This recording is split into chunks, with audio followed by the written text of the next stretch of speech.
할렐루야, 대단히 감사합니다. 우리 옆에 있는 분들과 인사하겠습니다. 할렐루야, 반갑습니다. 함께 하시기를 바랍니다. 주님의 은혜가. 오늘 주실 하나님의 말씀은 사도행전 3장 1절부터 10절까지 말씀이 되겠습니다. 사도행전 3장 1절부터 10절까지 1절부터 10절까지 우리 함께 읽겠습니다. 제9시 기도 시간에 베드로와 요한이 성전에 올라갈새 나면서 안진뱅이 된 자를 사람들이 메고 오니 이는 성전에 들어가는 사람들에게 구걸하기 위하여 날마다 미문이라는 성전문에 두는 자라. 그가 베드로와 요한이 성전에 들어가려 함을 보고 구걸하거늘 베드로가 요한으로 더불어 주목하여 가로되 우리를 보라 하니 베드로가 가로되 은과 금은 내게 없거니와 내게 있는 것으로 내게 주노니 곧 나사렛 예수 그리스도의 이름으로 걸으라 하고 오른손을 잡아 일으키니 발과 발목이 곧 힘을 얻고 뛰어 서서 걸으며 그들과 함께 성전으로 들어가면서 걷기도 하고 뛰기도 하며 하나님을 찬미하니 모든 백성이 그 걷는 것과 및 하나님을 찬미함을 보고 그 본래 성전 미문에 앉아 구걸하던 사람인 줄 알고 그의 당한 일을 인하여 심히 기이 여기며 놀라더라. 아멘. 세상에서 기독교가 기여할 수 있는 것이 무엇이 있느냐? 세상이 기독교에게 요구하는 것이 있고 기독교인 스스로가 믿음을 쫓아 세상에 기여할 수 있는 것이 있습니다. 이 두 가지가 같지 않아요. 이 사실을 오늘 우리가 주목하고자 하는 것입니다. 본문에 나오는 미문가에 구걸하던 이 장애인, 아마 세상이 기독교인들에게 요구하는 것은 적선을 해주어라, 돈을 줘라, 도와줘라, 이런 사람을 지나치지 말아라, 뻔한 얘기지. 기독교인들은 남들보다 더 의롭고 착할 테니 착한 일을 해야 되지 않느냐? 그 착한 일이란 상대방이 경제적으로 가난하니까 돈을 주는 수준 이외에는 생각을 하지 않을 것입니다. 왜냐하면 그 이상의 착한 일이 있으리라고 기대하지 않기 때문에.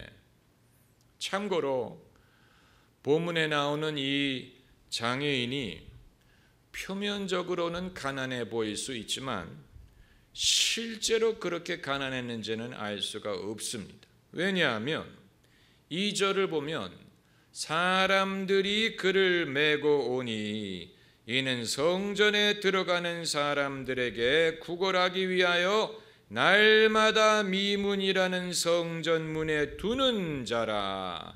누가 이 안전뱅이를 미문가에 둔다는 얘기입니까? 사람들, 이들이 누군지는 모르겠지만 이 장애인이 혼자 구걸행위를 하는 것이 아니고 패거리가 있었어요. 이 사람을 날마다 메고 미문가에 갖다 두는 사람들이 있었습니다. 그들이 누구인가 하는 것입니다. 그러니까 이 장애인이 그들을 위하여 무엇을 했다는 얘기입니까? 앵벌이를 했다는 얘기예요. 그래서 그 한 패거리에게 수입이 돌아갈 정도로 수입이 짭짤했다는 얘기입니다. 게다가 길목이 얼마나 좋습니까? 성전에 들어가는 문간에 두었으니 사람들이 가장 경건한 마음으로 성전에 들어갈 때 적선을 하는 것이 자연스러운 것입니다.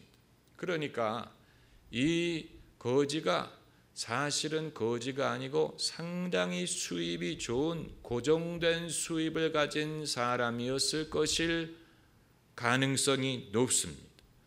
눈에 보이는 것만으로 판단을 하면 안 됩니다. 그런데 베드로가 이 사람에게 예수님의 이름으로 주고자 했던 것은 세상이 기대했던 것이 아니었습니다. 베드로가 말하기를 은과 금은 내게 없지만 내게 있는 것으로 너에게 준다라는 말의 뜻이 바로 그것입니다. 기독교인은 세상의 요구와 기대에 맞춰서 그것대로 해야 된다는 강박감에 매여서는 안 됩니다. 그 대신 우리만이 줄 수 있는 것이 무엇인지를 알고 그것을 줄 수 있어야 된다는 것입니다. 베드로처럼 은과 금을 내게 요구할지 모르지만 내게 있는 것은 은과 금이 아니지만 나사렛 예수의 이름으로 주는 것이다. 세상이 기대하고 요구하는 것이 아닌 그리스도인들만이 예수님의 이름으로 줄 수 있는 것이 무엇인지를 알고 그것을 줄 아는 사람이어야 된다는 것입니다. 그리스도인들만이 줄 수 있다는 말은 그리스도만이 주실 수 있다는 뜻입니다. 그럼 그게 무엇이냐 하는 것입니다. 기적을 일으키는 것이냐, 예수님의 이름으로 기적이 일어나는 것을 말하는 것이냐, 예수님의 이름으로 중한 병을 고쳐주는 것을 말하는 것이냐. 그렇다면 베드로처럼 이 나면서부터 걷지 못하는 사람을 일으킬 수 있는 능력이 없는 사람은 세상에 기여할 것이 없다는 말이냐, 줄 것이 없다는 말이냐. 깊은 생각을 필요로 하는 것입니다. 이 장애인이 나음을 얻었다는 것을 기뻐하지 않을 사람들이 있습니다. 그게 누구겠습니까? 그를 날마다 메고 온 사람들. 그들에게는 무엇이 사라졌습니까? 돈벌이가 사라졌습니다. 수입원이 사라졌습니다. 장애인이 장애인으로 있을 때는 돈을 많이 벌어주고 이 사람들의 말을 들을 수밖에 없었습니다. 왜냐하면 스스로 움직일 수가 없는 사람이기 때문에 이 사람들이 어디에 데려다 줘야 됩니다. 어디 갖다 둬야 됩니다. 그러지 않으면 자기 스스로 할 수 있는 일이 아무것도 없는데, 만일 세상 사람들이 그리스도인들의 착한 심성을 이용해서 자기들의 이익을 챙기려고 한다면 예수님이 그런 일에 이용을 당할 뿐이 아닙니다. 그 사실을 우리가 알아야 됩니다. 세상이 그리스도인의 어떤 약점, 착해야 된다는 강박감, 선해야 된다는 그 약점을 사용해서 자기들의 이익을 챙기려고 할 때 예수님이 그들의 그 수법에 넘어가실 분이 아니에요. 특별히 본문에서 이 장애인에게 적선을 하는 것이 그 사람에게 돌아가지 않습니다. 그를 데리고 온 사람들이 다 가져가 버립니다. 여러분, 우리는 이러한 세상의 농간을 알아야 됩니다. 우리는 순수한 마음으로 이 사람이 불쌍하구나, 도와야 되겠다라고 도울 수 있지만 그것이 이 사람에게 돌아가는 게 아니, 날마다 이 사람을 메고 여기에 갖다 두는 사람들이 다 챙길 거, 내일 또 데리고 올 것입니다. 주님이 이런 일에, 이런 악한 사람들의 수작에 넘어가실 분이 아닙니다. 예수께서는 이 장애인을 적어도 두 가지에서 건져 주기를 원하셨습니다. 첫째는 자신의 기구한 운명으로부터, 자신의 운명, 기구한 운명, 이 사람의 기구한 운명은 늘 남의 도움에 의존해서 사는 운명입니다. 여러분, 하나님이 인간을 창조하셨을 때는 서로 돕고 사랑하고 협력하도록 하셨지만 하나님이 당신의 형상으로 우리를 창조하셨을 때는 어느 누구도 남의 도움만을 의존하여 살도록 만드신 것은 아니에요. 그것은 원래 하나님의 뜻이 아닙니다. 하나님의 뜻은 우리가 가끔 남의 도움을 받을 때도 있지만 그것보다는 우리가 복의 근원이 되고 우리를 통하여 사람들이 복을 받고 내가 남을 사랑하고 남을 섬기고 남을 도우면서 살 때 그것이 하나님의 영광을 드러내고 하나님의 지혜를 드러내는 것입니다. 우리나라가 세계에서 유일하게 과거에는 남의 나라의 원조를 받던 국가에서 이제는 원조를 베푸는 나라로 바뀌지 않았습니까? 이건 큰 축복이에요. 세계 유일한 경우에 과거에 남의 나라의 원조를 받던 나라에서 원조를 줄 수 있는 나라가 된 것입니다. 이건 큰 축복이에요. 이런 것은 하나님의 뜻을 쫓아 이루어지는 것입니다.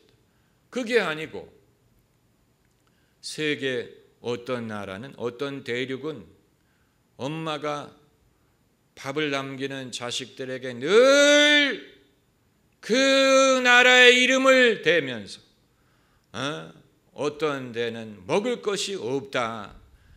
제가 어렸을 때도 그 말을 했는데 수십 년이 지난 지금도 여전히 그 말을 합니다. 그건 뭔가 이상한 것입니다. 그 수십 년의 기간에 가난하지 않고 경제가 발전하고 남에게 도움을 주는 나라로 성장한 나라들이 많이 있는데 어찌하여 어떤 지역은 여전히 50년 전이든 지금이든 엄마가 밥을 남기는 자녀에게 어디를 가면 이런 것이 없어서 못 먹는다는 말을 되풀이하고 있다는 것입니다. 그건 어떤 세계의 불의함이든 불공평이든 뭐 선진국의 횡포든 무슨 식민지 정책이든 뭐 이런 이유로만 돌릴 수 있는 것이 아니고 뭔가 근본적인 문제가 있기 때문에 그런 것입니다. 그리고 두 번째로 예수께서 이 장애인을 해방시키고자 했던 것은 자기의 장애를 빌미로 자기를 이용하던 사람들이 그들이야말로 정말 악한 사람입니다. 장애인을 돕는 것 같은데 사실은 돕는 게 아니고 이용하는 것입니다. 여기에 대해서 우리가 그동안 생각을 별로 하지 못했습니다. 영화 서편제를 보면 처음에는 아버지와 딸, 아들 세 식구가 소리꾼이 돼서 이 팔도를 유랑하지 않습니까? 그래서 그들이 이 아리아리랑 스리스리랑을 부르면서 이제 이 그 시골길을 걸어오는 장면, 명장면이 이 롱테이크라고 카메라를 끊지 않고 이 한 노래를 다 부를 때까지 저쪽에서 이 세 식구가 아리아리랑 스리스리랑을 부르면서 걸어오는 장면, 얼마나 멋있습니까? 하루는 제갈공명이 장비에게 수수께끼를 냈습니다.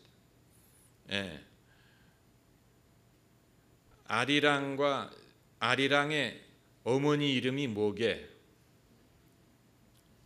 장비가 누구예요?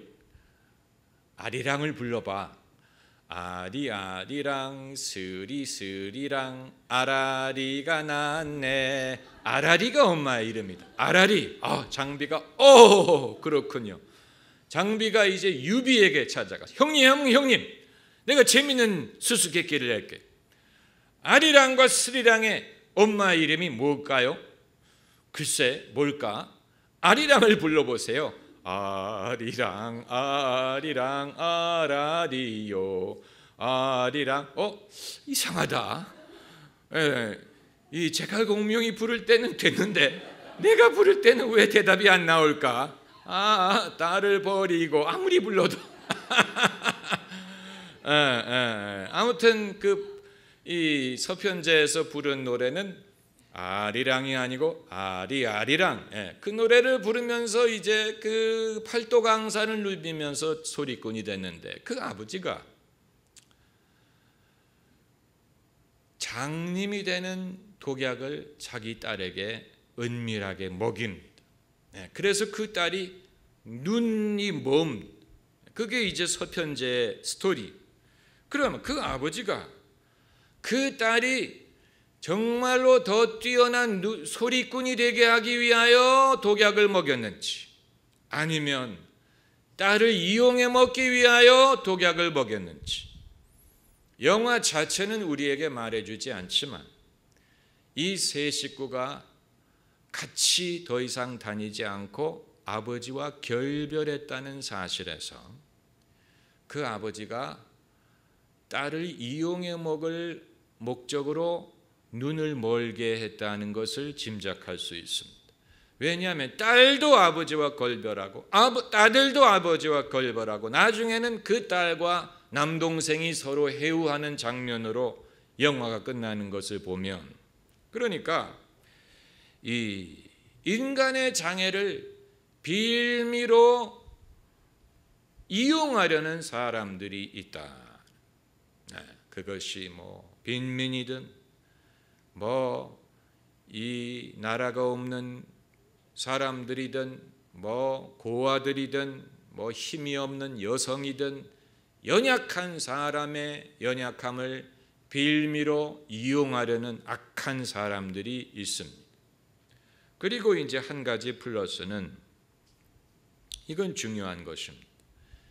이 장애인이 예수님의 이름으로 나음을 얻은 후에 어떤 변화가 일어났느냐? 당연히 걷고 뛰었지만 오늘 본문을 보면은 8절에 뛰어 서서 걸으며 그들과 함께 성전으로 들어가면서 걷기도 하고 뛰기도 하며 하나님을 찬미하니, 이 사람이 그저 팔자를 고친 것, 또 자기의 장애를 고친 것뿐만이 아니고 이제는 신앙의 사람으로 거듭났다는 것입니다. 이것이 중요한 것입니다. 만약에 이 사람이 병도 낫고 팔자도 고쳤는데 거기에서 끝나버렸다면 그건 하나님의 목적이 아니에요. 성령이 역사하시는 목적은 예수님의 이름을 드러내기 위한 것입니다. 만약에 예수님의 이름이 드러나지 않는다면 그건 성령의 온전한 역사라고 볼 수가 없습니다. 주님이 성령의 은사를 주시든 능력을 주시든 이적을 일으키든 그 목적이 예수님의 영광을 드러내기 위한 것이 돼야지. 만약에 능력을 경험함으로 사람이 팔자를 고치고 병이 나았을지라도 그것이 신앙적인 변화로 이어지지 않는다면 그것은 하나님의 온전한 능력이라고 볼 수가 없습니다. 이 본문을 보면 이 장애인은 수십 년 동안 성전 문 앞에까지 오는 것은 했지만 한 번도 그 성전을 들어간 적이 없었어요.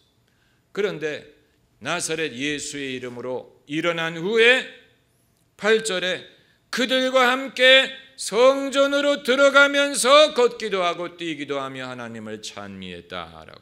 이제 비로소 성전 문 앞에서 이들과 함께 성전에 들어간 것입니다. 우리가 부르는 복음성가가 이 사실을 간과하고 있습니다. 거기에는 그는 걸었네, 뛰었네, 찬양했네 라고만 말하지만 그것만큼 중요한 것은 베드로와 요한과 함께 성전으로 들어갔다는 사실, 옛날에는 문간에만 앉아서 구걸을 하던 사람이 이제는 나음을 얻게 되니까 그 문에 더 이상 앉지 않고 문에 들어가서 감사함으로 그 문에 들어가며 주의 성전에 들어가 주께 감사드리며 그 이름을 송축할지어다 예배자가 되고 하나님을 섬기는 사람으로 변화했습니다. 이것이 중요한 것입니다. 테레사 수녀의 헌신과 공로는 온 세계가 인정하는 것이지만 테레사 수녀가 캘커타 빈민가의 병자들을 돌볼 때 왜 그들에게 신앙을 전하는 것을 공식 목표로 삼지 않았는지는 아직도 의문으로 남습니다. 그것은 테레사 수녀 단체의 공식 방침이었어요. 우리는 병든 자를 돌보는 것을 목적으로 삼지 그들에게 신앙을 전파하는 것이 목적이 아니다. 그건 분명히 그들이 그렇게 정한 것입니다. 왜 그랬을까? 테레사 수녀뿐만이 아니고 인도에 미션 스쿨을 세운 많은 영국의 선교단체가 그랬습니다. 그들이 많은 미션 스쿨을 세워서 많은 인도 젊은이들이 거기서 공부를 했는데 학생들에게 예수 그리스도 믿을 것을 요구하지 않았어요. 그것을 그들의 교육의 목표로 삼지 않았습니다. 그러다 보니까 펩시코의 CEO인 인드라 누이 같은 사람도 영국의 선교단체가 운영하는 미션 스쿨을 다녔지만 기독교로 개종하지 않았습니다. 아마도 그 선교단체들은 우리가 학교를 세우고 학교를 다니는 조건으로 신앙을 요구하는 것은 값싼 상술이다. 순수한 마음으로 교육만을 베푼다라고 생각을 했을지 모르지만 언제부터 선교단체의 목적이 순수하게 교육을 베푸는 것입니까? 언제부터 선교단체가 교육단체로 변신했다는 얘기입니까? 그렇다면 그것은 선교단체가 아니지요. 예수께서 제자들을 보내서 병자를 고치고 또 귀신을 내쫓고 이 모든 착한 일을 하시게 한 것이 그저 그 일을 하게 한 것이 아니고 그들에게 복음을 전하기 위한 것이었습니다. 저희가 나가 두루 복음을 전파할 때 주께서 함께 역사하사 그 따르는 표적으로 그 말씀을 확실히 전하게 하심이라.